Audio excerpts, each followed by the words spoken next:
Hey everybody, this is Brian from PNB Homesteading, and I wanted to give an update for the grow tent that we cleaned out last week.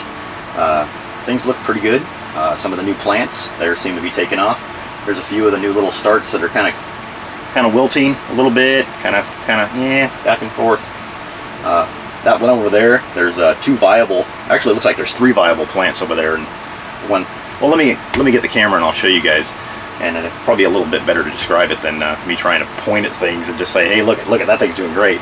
Okay, so let me get the camera. Okay, so let me turn this viewer back around here so I can actually see what I'm looking at and talking about.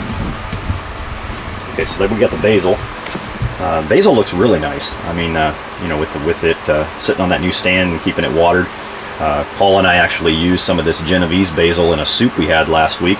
It was really good. I mean, it's got a really strong basil-y flavor, and oh man, it was really great in that soup. She's really a wonderful cook. So then we got that tomato plant there was one of the cuttings from the grandpa plant in the corner over there, along with this plant here. You know that one there was also. And as you may remember in the video last week, that tomato right there was actually half green, and now it is full on turning red. And that was one of the pop-up tomatoes that I have no idea what kind it is, because I didn't plant that in there. That was one of the ones that came in, I guess, with the compost, the worm compost that I put in here. So you know, it's a nice surprise. It actually has a really nice flavor to it. So we'll be harvesting that, and it seems to be putting on some new growth going up through there. So we're gonna grow that one up, and then we're gonna vine him over. You know, we'll put them over the tops of these cages and then take them back the other direction. That's kind of what I'm going to do with these from now on. And since this is going to be just a tomato, grow tent, and like basil, and of course, a little poinsettia. I mean, look at that guy. Who gets to keep a poinsettia alive year after year for 5 years? If you have an indoor grow tent, that's something that's kind of cool. I mean, look at how healthy that guy is. He's ready for Christmas. Anyway.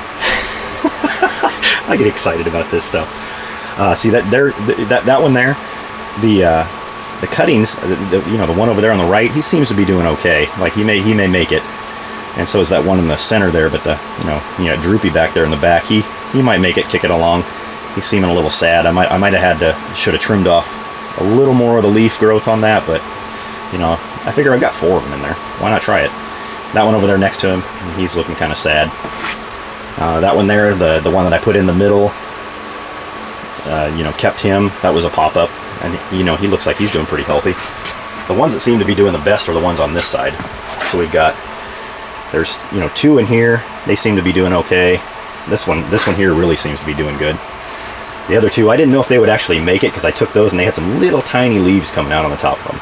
But if they don't make it, that's okay. We still got 2 others in there, and even if just one of them survives, that's all I need is one. But this one over here, he looks like he has 3 viable candidates that are going to survive. So what I will do is, if I don't get them to survive in this, like this one here or over there, I'll actually probably just take those out of there, and then I'll, transplant one of these ones that seem to be doing really well in this one over to those other bags.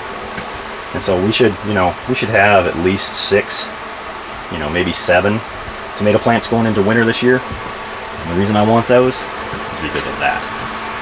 Look at the color on those guys. Look at that, that indigo rose. It's got that black color on there with the red. And as they ripen, they get just darker and darker, and you get all that antioxidant in there. Those are some of the best tasting tomatoes I have ever had growing from a greenhouse. I love those things. When I was growing them out in my yard, because we only get about 6 hours of sun, they were barely turning red out in the yard, and I thought, gosh, these things are really turds. I mean, honestly, I thought they were a turd tomato. I was like, well, what am I going to do with this thing? And just by chance, I thought, you know what? I'll take these guys in the greenhouse, and that one back there in the corner, that's the one I started with. And they've really shined. This last winter, I had tomatoes all winter, we were eating off of. So I'm pretty happy with this. But, yeah.